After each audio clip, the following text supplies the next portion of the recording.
In a world captivated by criticism and negative clickbait headlines, it's easy to overlook the scope and power of technologies propelling us forward.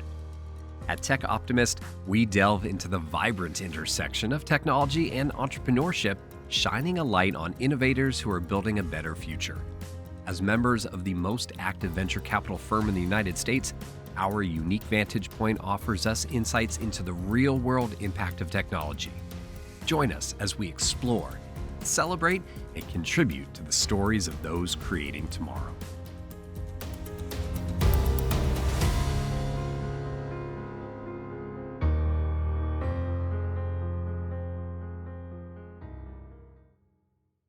Welcome to the fourth episode of the Tech Optimist podcast. We have two portfolio company interviews for you today. One is working in the area of home medical testing. The other is trying to help families working through the settling of an estate. Enjoy the show. We have 3 blocks for you today. In block 1, we meet our portfolio company, SiPhox. They're innovating in the area of home medical testing, something we're going to see a lot more of as we moved into a more customized, remote, AI-driven healthcare system. In block 2, I talked to the founder of Alix, a company working in the area of estate execution. If any of you, like I have had to work through the settling of estate, you know how time-consuming, disorganized, and expensive it is. It's an area where innovation can really help, and Alix is trying to do it. Finally, in block 3, we end the show with a segment where I chat with a young VC in the business, and we talk about things going on in their career and in the industry.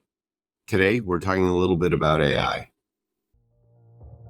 As a reminder, the Tech Optimist podcast is for informational purposes only.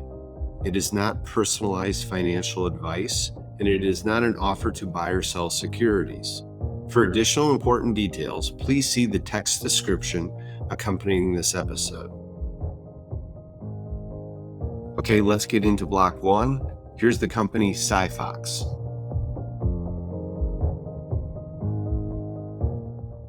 Michael, it's nice to meet you.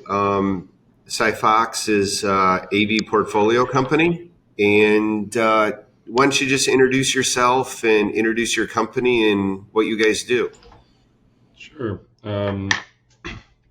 So my background's originally in chemistry, materials, biology, kind of that nexus. But for the past, I don't know, let's say 6 or 7 years now, I've been working what's called silicon photonics.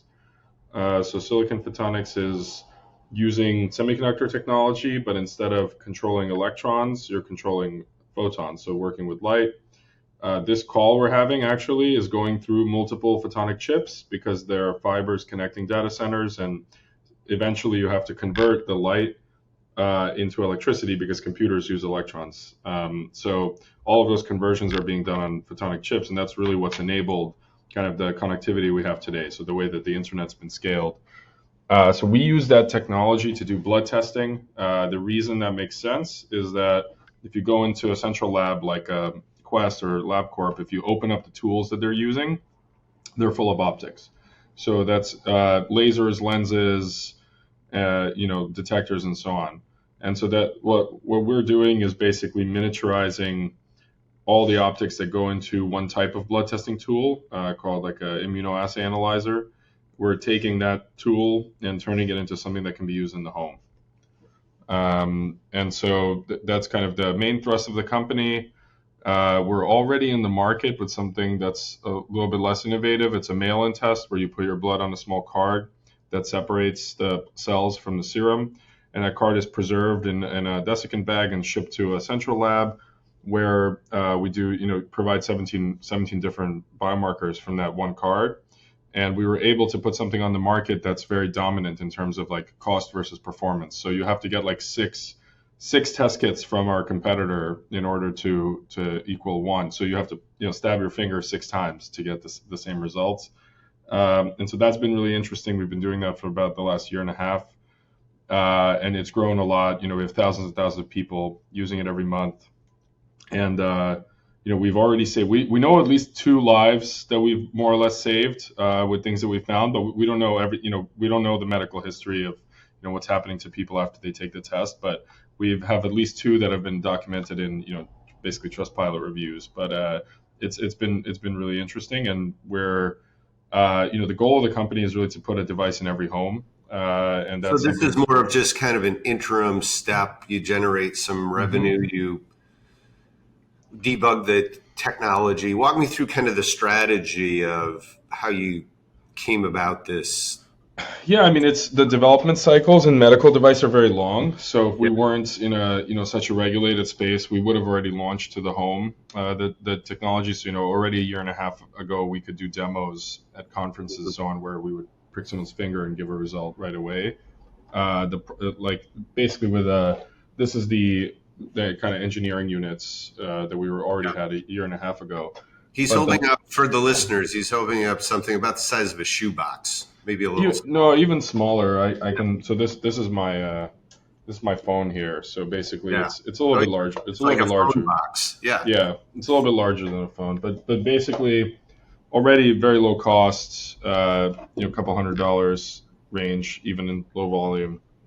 So the problem is that when you make a medical device, they often kind of get stuck the way they are. So you want that first version, as opposed to pretty much every other product, where you just launch and see how the customers like it. And so with the medical device, you have to, you don't get to iterate that much. The first version has to be very strong.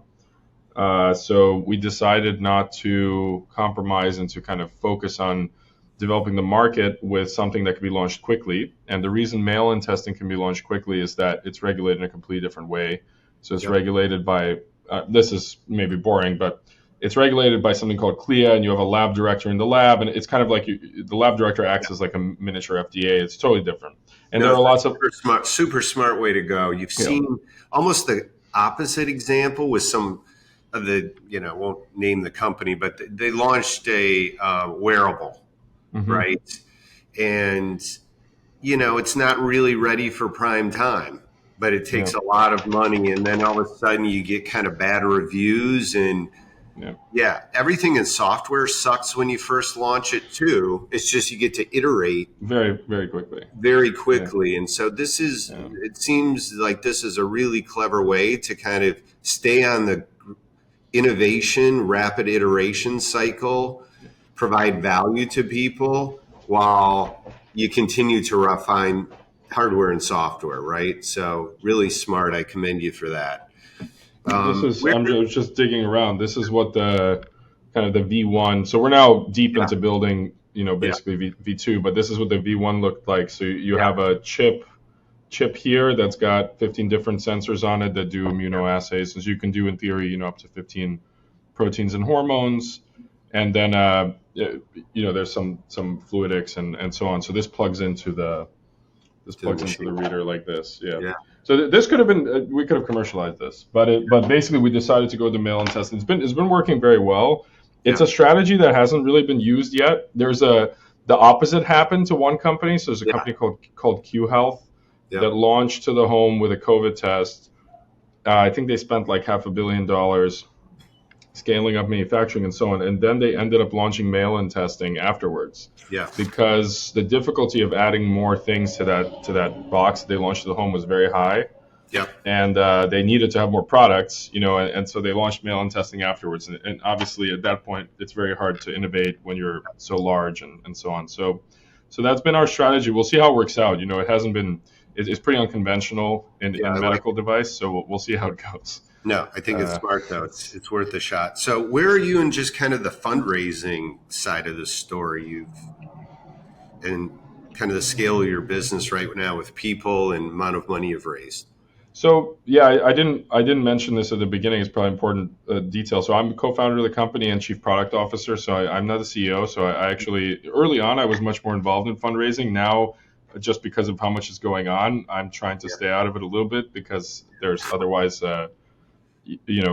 because now we have a product in the market and that's taking up a lot of the bandwidth I had that would go into helping with fundraising. But my co-founder Diedrich is kind of leading that, and he's the CEO. But we went through Y Combinator in 2020, Yep. And then which was extremely helpful. So I would recommend it to anybody pretty much. Even though we were probably, I mean, really maybe the first chip company. There was maybe one other one or something, but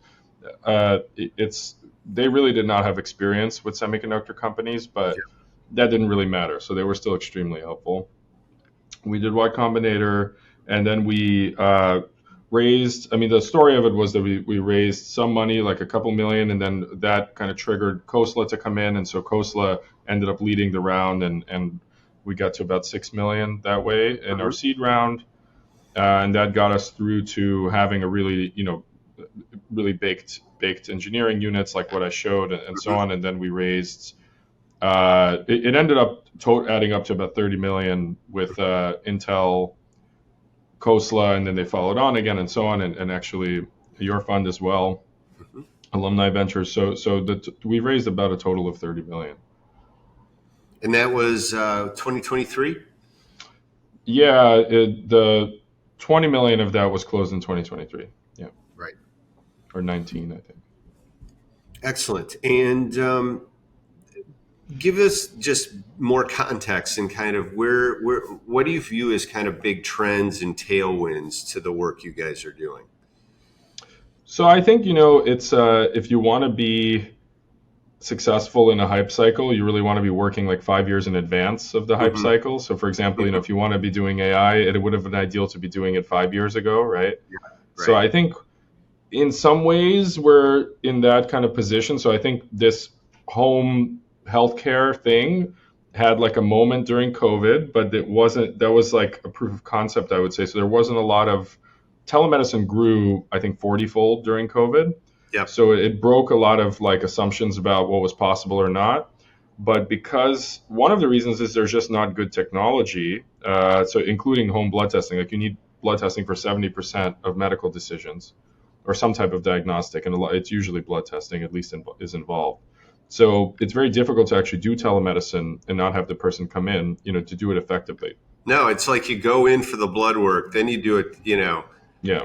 It's incredibly inefficient, right? Compared to like if we all had one of these units, we could get even the instructions downloaded, you could do the testing. It could eliminate, I don't know, 50% of trips to your physician, or even if you just go to an independent lab. So experience. Yeah, absolutely. And I think a lot of us had this epiphany, if you didn't deal with the system that much before COVID, like during COVID, it was really clear very early on that, oh man, so that was kind of our thinking that within 10 years, this type of device will be, in many homes, if not all.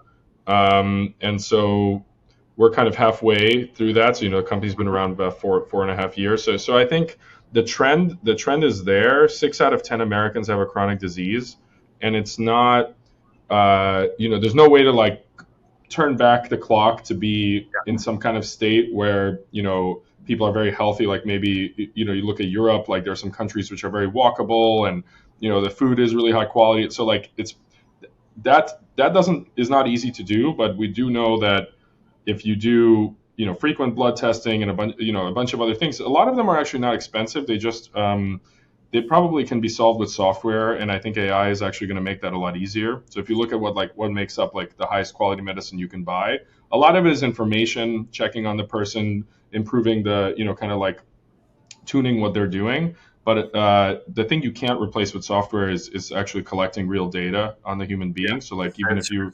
the physical, you have to get the blood test results. You have to get, in some cases scans and so on. So I think that's going to work really well with the trend of being able to automate away a lot of kind of information processing while bringing to the home the, cumbersome process of collecting blood data. But it's I think that trend is going on. I mean, everything in healthcare is slow, but I think at some point, just because 20% of GDP is being spent on healthcare, and we have such, it's hard to tell. Is it because people are sick, or are people sick because it's so broken? Like I don't know, where the root cause is. But I think that's something we can make a dent in. and the trend has to be in the direction of fixing this. Like at some, we can't go from spending 20% of GDP to spending 80% of GDP, right? So I think it has to be reversed, and that's something that hopefully we can make an impact on and also capture some of that value. And I think we're also over the next 10 years going to be, I think people are going to take more responsibility for their own healthcare, Mm-hmm. and I also think it's going to be more really. The current system is largely wait till you get sick and are broken, and then we'll fix you. And I do think that there is a longer term trend toward, if you can manage your numbers and you can manage your weight and you are on top of these tests, it can prevent a far more expensive, reactive form of healthcare. And just, it's like even, there's a lot of people greatly improving their outcomes with GLP-1 drugs, right? And getting, losing weight and getting healthier, but they all want numbers. Like, how is this affecting my cholesterol? How is this affecting my ApoB? How is this, et cetera? And it's like, if I could get those numbers reasonably and more frequently, it would just be more information for someone to stay healthier longer, which is a huge ROI. Yeah, I think, one of the things we're doing is launching health programs on top of the blood testing that we already offer. And we teamed up with, a couple of people that, one of them was actually a customer of ours. So he's an MD PhD that was using SiPhox for a year to track his own blood results. But we recently launched a heart health program in beta. So now we have, 50, 100 people in it. And the idea is, okay, drugs have their place, right? So like statins have their place, ezetimibe, which is another lipid medication. And, maybe GLP-1s do as well, like, although we're not involved in that yet. But a lot of the time, people don't want to stay on drugs their whole life if they don't have to. Absolutely. So, drugs can help you get to a point, and this is measurable also, which is interesting. Like, for example, if you're taking statins, you want to take the minimum effective dose to get you to a lipid level that's healthy, right? And you can also your lipids can be too low. So it's something where you really want to tune it. And also, you want to avoid side effects, right? So it's really the lowest minimum, minimum dose effective is the dose. Poison, right? It goes back 500 years kind of thing. And right now, the way dosage is done is on a population level, right? So it's like, you on average, we'll throw this at you and see what happens in a year. But basically, if it's low cost to do it in a precision way, that's what, obviously, somebody that's paying $100K, $200K for precision medicine per year, or like concierge medicine, they're not doing that, right? So it's really, can we scale this to a lot of people? And it's two parts. It's automating a lot of the kind of like effort that the physician has to make. You still want physicians in the loop, but it's automating a lot of the things that they're doing manually now, so they can just, scale up. And the other thing is to get the measurements more frequently, so you can just adjust, and low cost, right? So you can make adjustments. But I think the idea of getting people on drug, this is just early, like we're still discussing this, but getting people onto a drug that can help them, like a GLP-1 or a statin, and then actually helping them get off of it is kind of and that's something. It on the baby at the very smallest dose. Exactly. Them where they are, And that's probably the future of a lot of these types of interventions, which otherwise, start making less and less sense if you just stretch them. Like, is it okay to take a GLP-1 for 30 years? Like, we don't even know, right? So it's that's kind of our thinking, and it's that's early, but it's something where we think there's a lot of promise in combining frequent testing with this type of taper and optimization of medicine. Great. Any asks for our audience, Michael? How can they help? Well, you can try if you're interested in optimizing your longevity, but it's kind of it's more focused specifically on heart health and lipids, and also like metabolic markers like fasting insulin. If you're interested in that, you can try getting into the beta that we're doing for heart health. And today, if you join today, basically Phil, who's the MD PhD working on this, it becomes your, there's no doctor-patient relationship, but he's looking at your data for an hour probably when you take a test before you get people looking at it. Yes. So that I think that's like a cool thing you can do if you're curious about it, or if like you haven't, for example, never measured your ApoB and you want to get it measured and see like where you're at and so on. So I think that's that's a great way to kind of like try SiPhox and also Can help you do us. that at your website? If people go to your website, is there a Yeah, sign up for your it's beta? it's partially hidden. So because when we send people to the site, we We'll try get to, it in the show. We'll get it in the yeah, show notes. I'll provide the link, but basically in the menu bar, there's a section called Blueprints and then Heart Yeah, Health. yeah. That's one way, and then of course, I think just one thing is, the company, which we're very careful about hiring, and that's a really big pillar of what we're doing because it's just so interdisciplinary and you need amazing people across a lot of different areas. So I think just referring great people to us that are either engineers that want to work on a, kind of like transformational product like this, or business people, product people that are really passionate about actually doing something new in healthcare. I think there's not that many people like that really are like nerdy about it, right? It's not just Yeah. they think it's good business, but they're actually interested in it on like a personal level. We always try to find people like that for the product team and the business team. And so I think that referring people like that to SiPhox, just so they can check it out, try it, see if they're interested, and maybe come work for us. I think that's the most valuable, given the audience Yeah, for this excellent. Yeah, podcast. no, I appreciate that. And final question: what's your kind of favorite personal productivity hack? How do you? So when I used to do Chinese manufacturing at some point. So I was building factories in China and kind of like another, and one in America for when I first started was acquired at the acquirer. That's what I was doing. And I found that if you book a flight to China like 2 weeks in advance, basically the next 2 weeks are extremely productive. So the hack is like cut off, you basically create an artificial, extremely imposing deadline where you have to literally leave and then things move faster. Yeah, That's the only thing. I don't have any like I'm not very efficient on a day-to-day basis, but if I do that, it tends to but force everything. deadlines work. Deadlines work. Yeah. Yeah, deadlines absolutely work. And if you have to kind of play the psychological, we're Yeah. human beings. This is the software Yeah. we Yeah. run our lives with, is between our ears. And if you can mentally create a deadline, I think that absolutely is a good hack. It's I was talking to somebody who was literally moving so they could kind of clean out their junk. And Yes, exactly. that is another kind of a force constraint, and humans rise to the occasion time and time again when we put constraints on each other or ourselves. So Michael, it was really great to meet you, talk to you, keep up the good work. Super exciting company. And again, thanks for letting us be involved. And to our audience, help them out, buy their products, send good people their way. All right. Yeah. Thank you very much, Mike. Have a good one. See ya. Yeah. Hey everyone, I'd love to take a moment to tell you a bit about Alumni Ventures and our foundation fund. AV offers smart, simple, and accessible venture portfolios. We built our firm to serve the needs of individual investors, and we've raised over $1.3 billion from a community of more than 10,000 investors. PitchBook ranked AV the most active VC in the United States in both 2022 and 2023.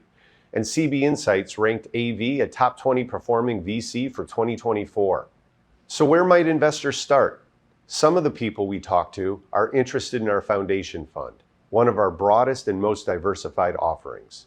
This fund taps into our substantial investment engine, offering investors a robust and diversified venture portfolio with deals sourced from many of our investing teams, and with renowned lead investors such as these. The foundation fund portfolio is spread across stage, sector, geography, and lead investor to help ensure a diversified and balanced mix in your portfolio. For an investor new to Alumni Ventures, it could be a great place to start. Ready to learn more? Visit us at av.vc. Here's segment 2 in our conversation with Alix. This entrepreneurial company is tackling estate execution. Let's learn more.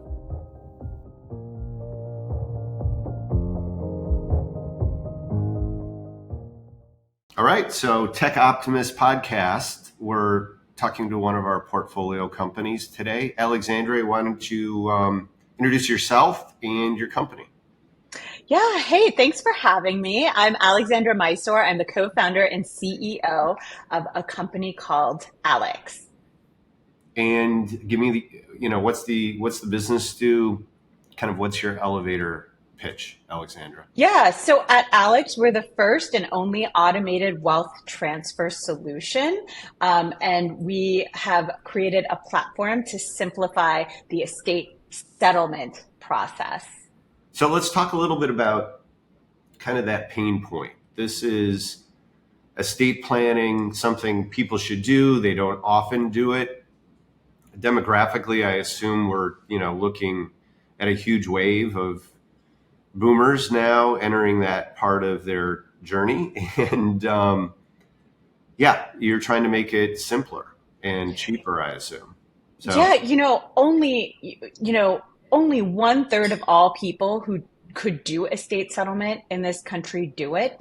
And, when I landed on this space, which I'll tell you about in a moment, I felt like I want to get everyone to do estate planning. But the reality is that number really isn't going to change because people have a hard time planning in this country, making difficult decisions. And so I wanted to help families when the moment came, when someone you love passes away. And so we decided to focus in on estate settlement. And unfortunately, it was through a personal experience. A very dear family friend of ours passed away, and I'm very good friends with her children, and just offered to help. I'm not an attorney, never had to settle an estate. To be quite candid, the family friend, she was a stay-at-home mother. Her husband had served our country, was an elevator technician, simple, good people, lived in the same house since the 80s. My family friend, we uncovered a will. So she had a paper map that took us on this digital scavenger hunt, which is really interesting because the process of settling Carol, my family friend's estate, took me 900 hours and 18 months, which is the average amount of time it takes families in this country to settle an estate. That's a full-time job no American's ever been trained for. You don't know what you have ahead. Unfortunately, it's one of those things you don't know till you're in it. Yeah. So this is more on the estate settlement. Settlement, that's right. The estate planning side. So, they're in it. They have the need, and it's either 900 hours and a year, or so. How is your tool going to help that? And again, my understanding is you're pretty early stage. What stage are you in kind of your journey here? So we raised our seed financing about a year ago now. Initialized was our lead, and of course, American Family, Alumni Ventures, the D Green team, which I know is like where you started, is on our cap table as well. Look, we're in a really good place where, we have paying customers. We've settled estates. We're busy cranking through our distribution channels now. We've done some automations, which is really tremendous. And, just kind of going back to estate settlement for a second, because I think this is one of those spaces, to be quite honest, people don't actually understand what it is because you don't really think about it until unfortunately you have to deal with it. And, one of the first and most important things is figuring out what's in the estate. Most people know the net worth of Elon Musk and Bill Gates more than their own parents. Right. Like that was a surprising finding for us. And for us, at Alix, we help anyone with a trust, a will, or nothing. By the way, folks who have nothing has nothing to do with any sort of demographic situation. It is actually the majority of America. In fact, folks who might have a trust or a will often find that it is outdated. And again, is just a paper map, doesn't do the heavy lift, doesn't wait on the phone with the banks for you, doesn't return your Comcast cable box. It doesn't notify all the credit bureaus. It doesn't do the administrative work. In fact, when I was doing the work for Carol, I did what a lot of people would do, which is call an attorney, pay them about $30K. You're not really quite sure why. 2 months go by. I call the attorney. I'm like, what are you doing? And he's like, well, what do you want me to do? I said, I don't know. Wait on the phone with Bank of America and let's get Carol's bank account. And he says, so you want me to wait on the phone for 5 hours and charge the family $650 an hour? And that was like this huge insight that right now the unit economics don't work for these point solutions and advisors to be able to do the administrative work. So at Alix, we're automating all the administrative part of it. But here's the thing. It's the most human moment anyone's going to ever go through in their life. And it's not an insignificant moment. That's important. And so for us, we sort of use a mind and machine philosophy where you will always have a human in the loop. And we're powering up the human, making them like a superhero by automating and using AI.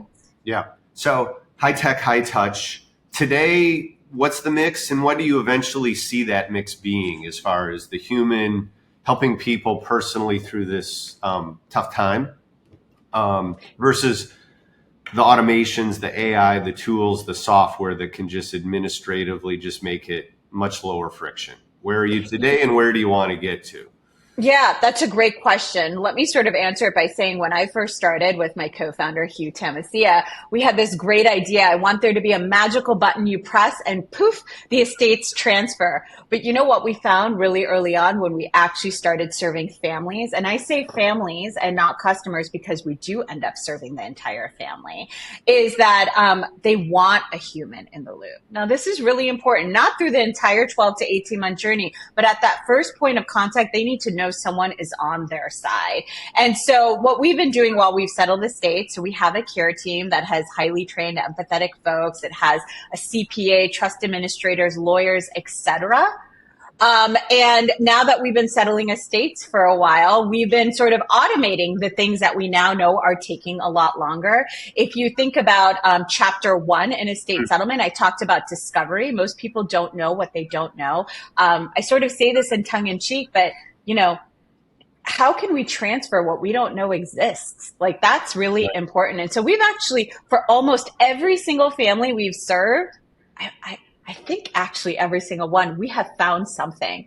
Because what we realize is we're giving families peace of mind and certainty in a time where they don't have it.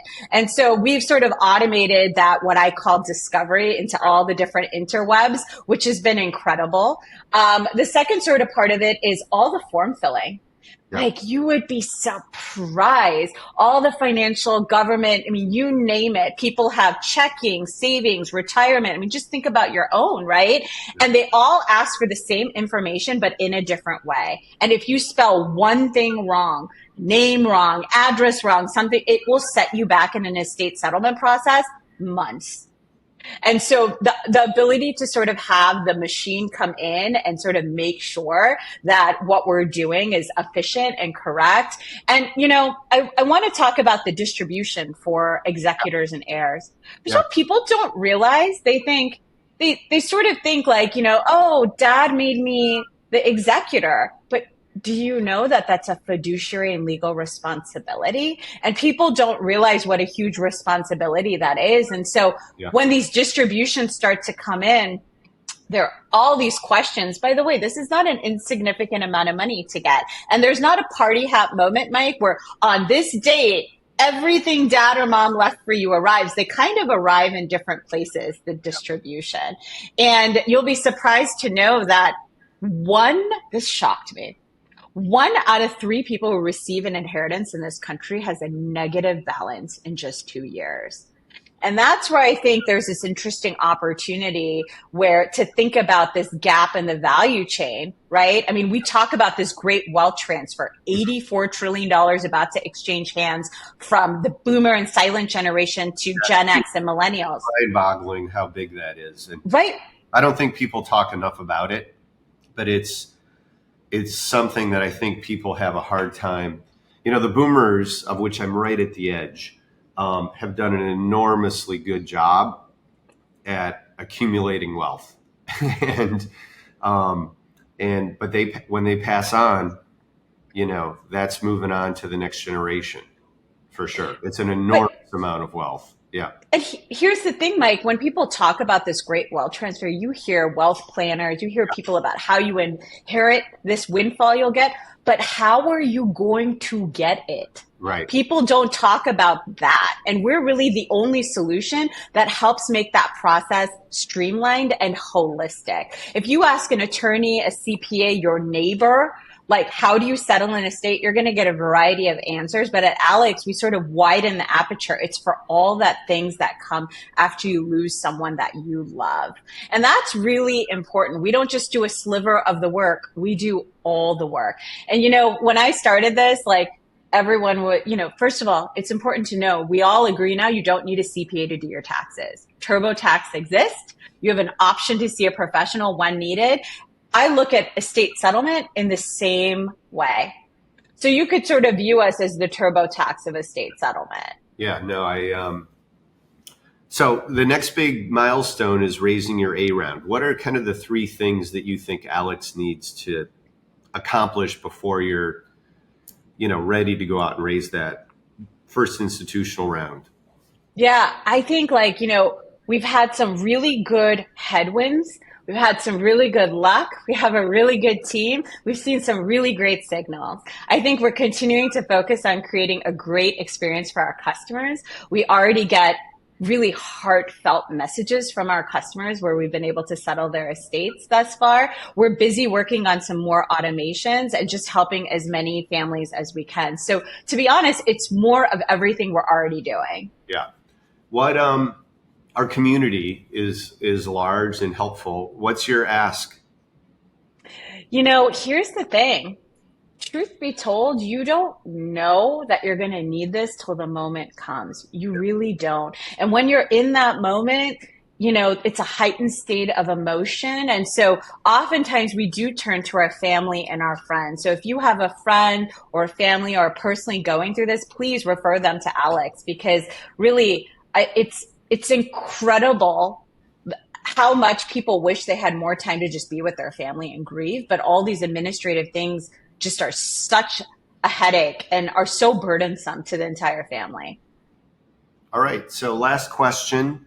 How about a personal kind of productivity hack? What one thing do you do that you just have found really works for you? I think, I have to say, being a parent has taught me a lot about being ruthlessly focused and prioritizing, which is an extremely great gift. And it's a productivity hack. And the other one that goes along with that is time blocking. I think there's something to be said about, these 90 minutes, this is what you're focusing on. You can do the same thing with meetings. I like to do outward facing meetings in a chunk of time, inward facing meetings in another chunk of time. I think it helps reduce context switching. Yeah. Which can be really helpful. No, I have observed mom CEOs very efficient and sensitive on, blocks of time, getting shit done, having to be super productive because you just don't have a lot of ability to waste time. So something we can all learn from for sure. Well, yeah.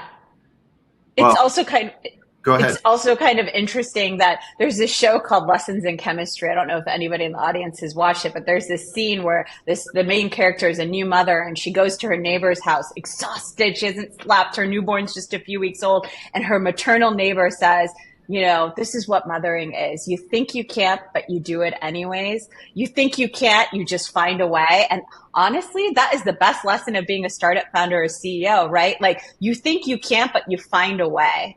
I mean, that's the common denominator of successful CEOs is just the ability to stick with it, grit, finding a way.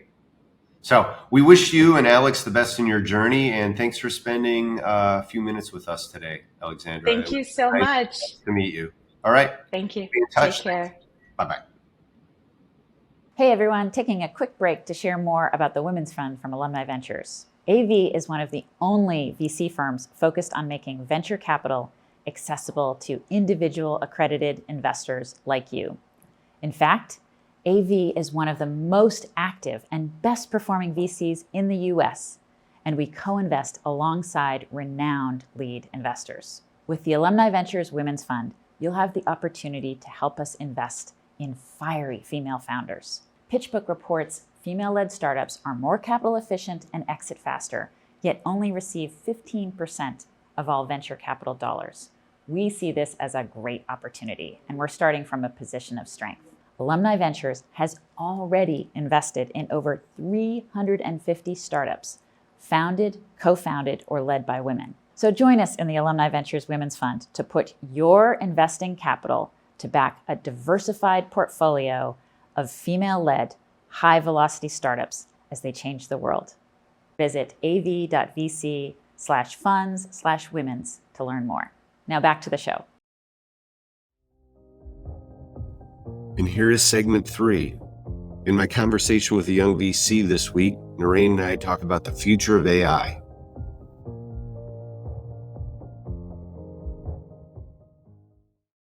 All right. Well, Mike, great to see you again this week.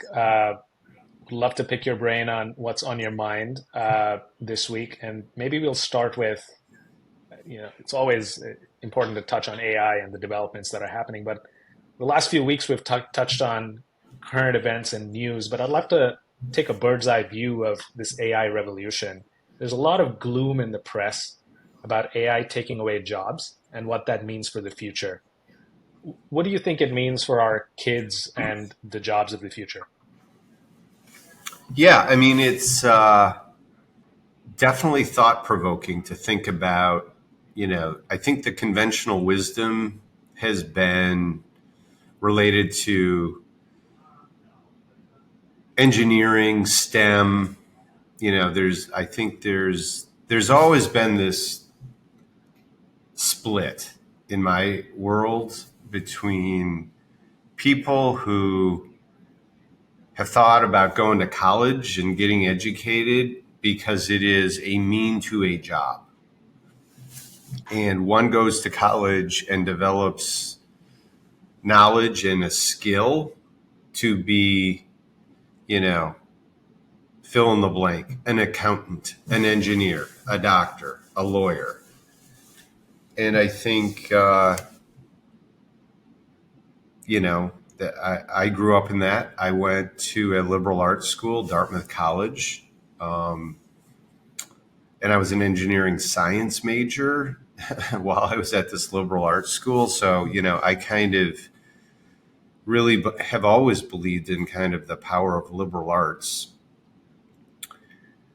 but I grew up in an era where that's what people would ask you. Where are you going to school? And, basically, what are you going to be? Right? Like your job defined you. And, and I think that has been, in some circles, I think gotten even stronger more recently. I think there's a lot of college is a waste. The only, you don't learn anything that's practical, and you get all this debt, and the only jobs that matter are, it's okay if you want to be a, marine biologist, scientist, engineer. Those are still okay. But, going to Harvard and being a religion major is kind of scoffed at. And I have always believed one goes to college for a bunch of reasons. There's some adulting, there's independence, there's experimentation with, who you want to be as a person. But I always felt it was the most important things to acquire is the ability to communicate and the ability to learn. And again, when I went to school, there was no internet, there was no smartphones. There was, the companies that are the largest and most powerful companies in the world didn't exist or were tiny. So I think it is very beyond kind of the networking and the friends and the credentialing. I think it can be very short-sighted to view the world that way. I actually think it is even more that case with AI. I think the ability to predict the future, you should be very humble about what professions, what careers are going to exist over the next 40 years. And, I think to go to school to acquire specific knowledge, even something very prestigious today, like becoming a doctor, do that because you love medicine and helping people and for those fundamental reasons, not because it's the safe way to make a good living. Because at the end of the day, yes, there are soft skills, but a lot of medicine is one big database. And I think one can argue that a lot of that decision tree and the data that goes into it and the decision making will change pretty dramatically over the next 10 or 20 years. And again, I am in the camp of learn how to communicate, learn how to learn how to interact with human beings, study great paradigms of the world, whether those paradigms be, the scientific method, philosophical thought, those things train your brain, but train your brain in a very flexible, malleable way. I don't know. I ranted for a long time there, Naren. What do you think? No, I think I definitely agree with you. I feel like we're at an inflection point about thinking on what humans can do that AI cannot do or will not be able to do. And humans can feel and perform critical thinking. And those are the skills that liberal arts teaches us. And I feel like there will be a resurgence as AI software engineers and AI doctors become better than human doctors, just because they have the ability to scrape through vast data sets and keep in touch with the latest research papers that are coming out every day. That's just impossible for a human to do every day while they're catering to patients as a doctor. So the things that AI cannot automate is sitting on the bedside next to a patient and improving their morale, and that in sometimes can actually yield better patient results. And those are the kinds of things that AI cannot do. And I wonder if, and like you mentioned, communication as well, critical thinking, those are liberal arts majors, I think, will become more and more important. The other thing with regard to the future is that I think there is a bit of an optimistic angle going against what the press is saying about AI taking away jobs. I think that is a bit short-sighted. If you look at 120 years ago, 3/4 of the world was farm laborers, and half of the world lived in extreme poverty. Fast forward to now, poverty has declined significantly. It's less than 10% of the world lives in extreme poverty now, and only 1 in 20 people are farm laborers. And so the world has evolved. And if that were to be used as a case study, with AI, jobs will need to evolve, but eventually it will lead to a higher quality of life for humanity as a whole. So that's something that I'm optimistic about. Yeah, I mean, it's this time is probably not different, right? Every technology that comes along, since the beginning of man, has, in a narrow sense and in a short-term sense, been disruptive. But it has always led toward growth and new jobs and new opportunities and, higher standards of living. Again, with the longer arc of time, every 13-year-old in America today really lives better than the King of England in most objective measures, right? So, I have trouble seeing where if you take not just AI, but the entire suite of technologies, that one, is going to say this time it's different. And again, as a venture capitalist, I have heard that for 40 years, in both good ways and bad ways about, becoming profitable as a business. Oh, that was true, old man, but it's different now. Okay, we'll see. But, I think it's also true of this new technology is going to be disruptive and jobs are going to change. And there are going to be some jobs that they're going to be far fewer of them. But the story of history is that, it creates new things that you can't even imagine yet. And hopefully moving more and more humanity up the hierarchy, kind of Maslow's hierarchy of work, right? That, can we get rid of, really boring blue collar jobs, or really dangerous blue collar jobs, really backbreaking jobs? Same thing on white collar. There's the equivalent of, backbreaking white collar jobs. And can we have fewer of those? And can we move everybody up the food chain to do things that humans, and I think your question, Naren, is really interesting. Like what fundamentally will humans kind of in our kids' lifetime always do better? And the thing I come back to is have relationships with other human beings. I mean, like you talked about bedside manner, humans like other humans and being around and relating to them and joking and empathizing and supporting.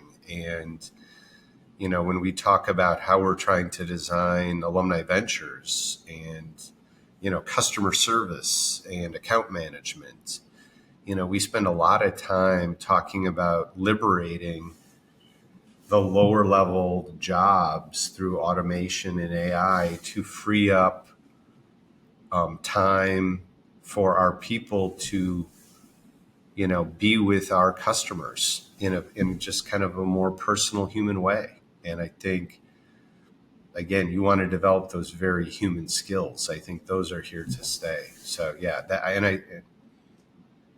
that's one area. I just think humans like being with humans. I think we're social animals, and the more we can free up ourselves to do more of that, I think that's a good thing. Absolutely. And that's actually a good segue. You touched on venture and how that job will evolve. I'd love to bring us to the present and maybe a little bit the recent past, and talk about recent vintage venture funds. Mm-hmm. A lot of them have been trying to raise capital in the current macro environment, have been falling short of their targets. In the last 12 years, the number of VC firms have tripled. Yeah. And this is an existential threat for or those VC firms, because they may not have a differentiated access point for deals. And that's why they're falling short. And as the asset class deployed a lot of dollars in 2021 at peak valuations, a lot of those companies are now crammed down. And that's the only feedback you have if you go out to raise. I'm curious what you think about the future of VC, and how does secondaries potentially play into that? Yeah, I think a couple things to unpack there, Naren. One is, I think firms that were formed, in kind of 2020 to 2023 are in trouble.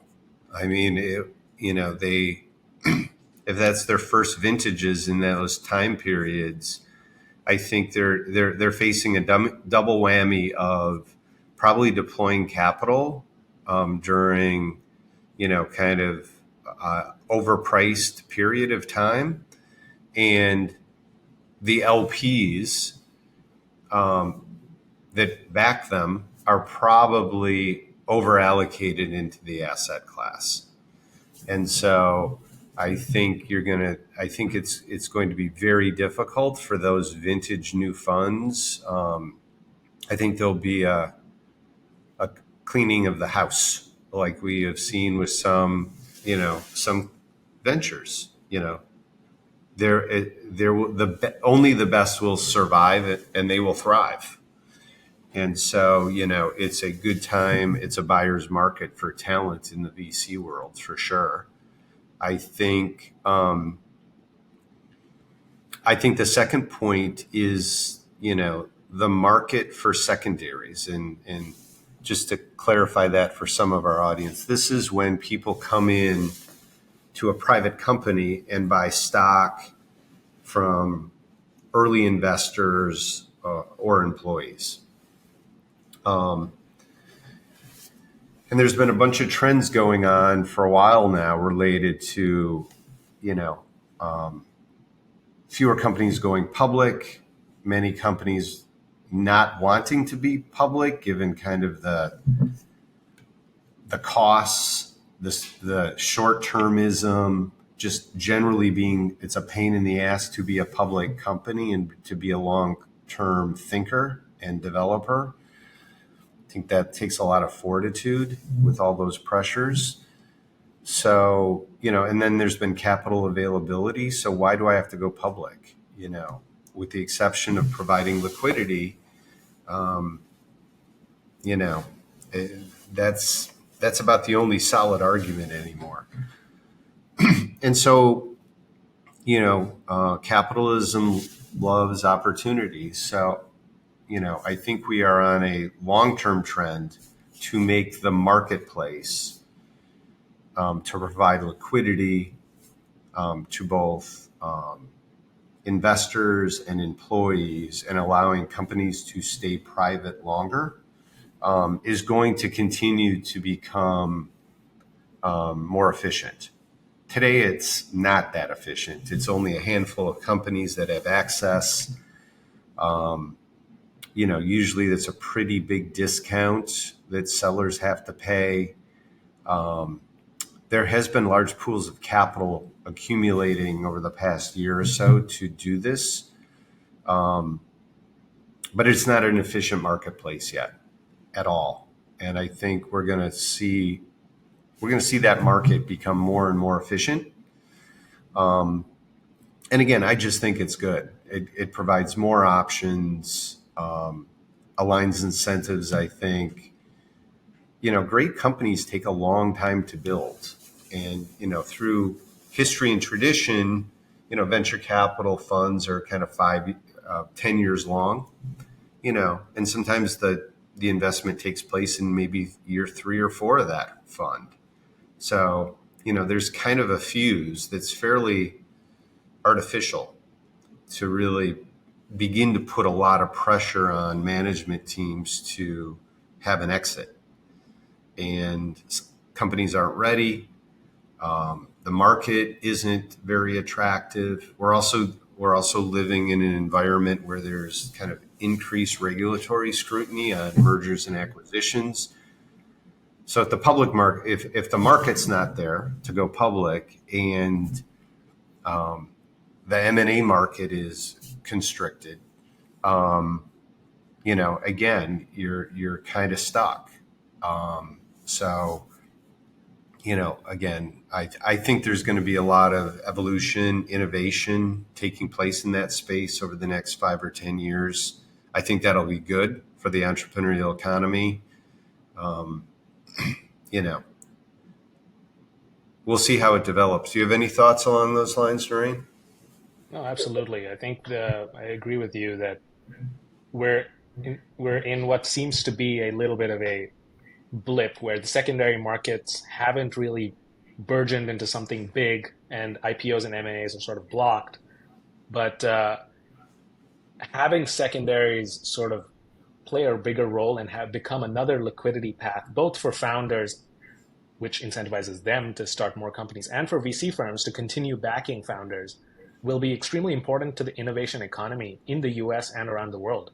I think it's because of IPOs and M&As existing as a liquidity path that people are incentivized to start companies and invest in companies. And providing secondaries as another avenue will be critical for innovation. And so I'm looking forward to it, and I'm also bullish on it. We saw that Lexington Partners, for example, raised their fund that specializes in secondary stakes, And they raised their largest ever fund of $28 billion, and several other secondary focused VC funds have emerged to buy stakes from other VCs. So I think we're still in the early innings of this, and it'll be interesting to see how this plays out in the next few years.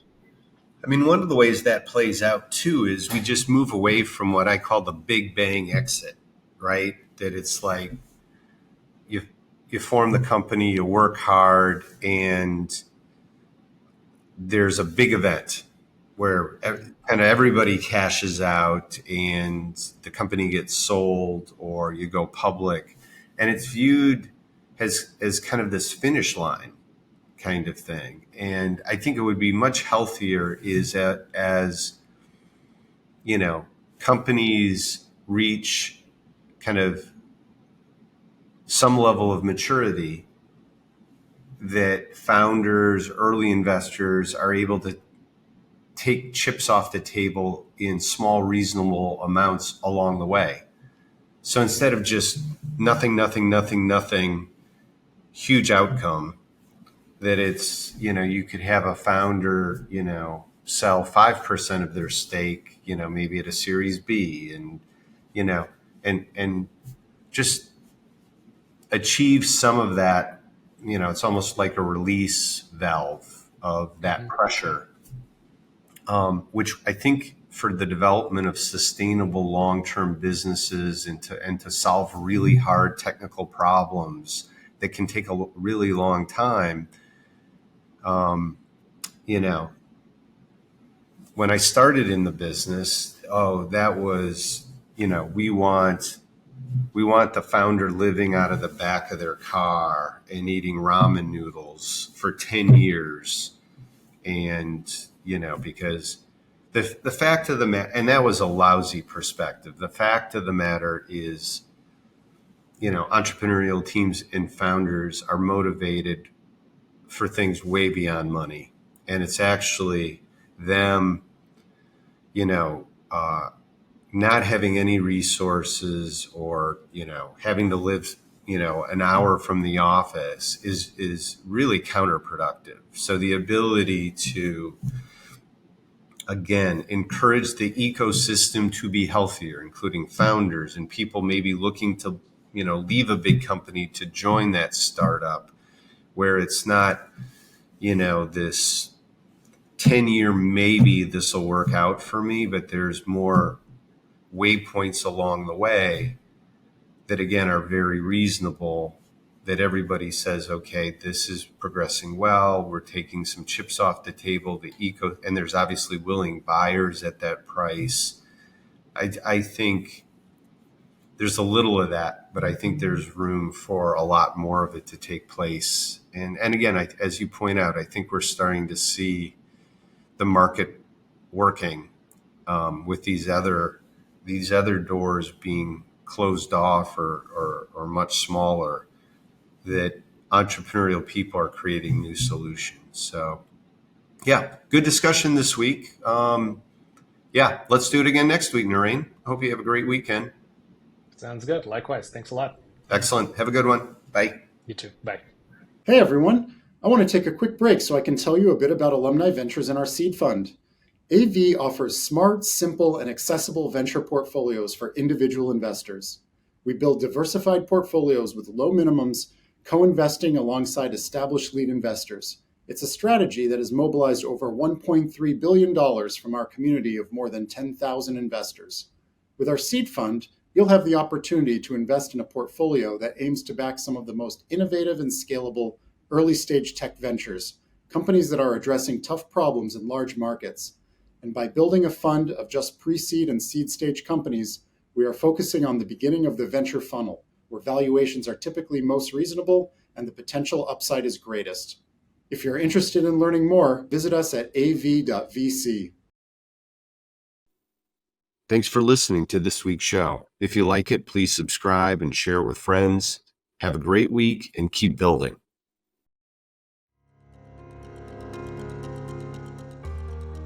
Thanks again for tuning in to the Tech Optimist. If you enjoyed this episode, we'd really appreciate it if you'd give us a rating on whichever podcast app you're using, and remember to subscribe to keep up on the weekly episodes. The Tech Optimist welcomes any questions, comments, or segment suggestions, so please email us at info@techoptimist.vc with any of those, and be sure to visit our website at av.vc. Thanks again. Until next time.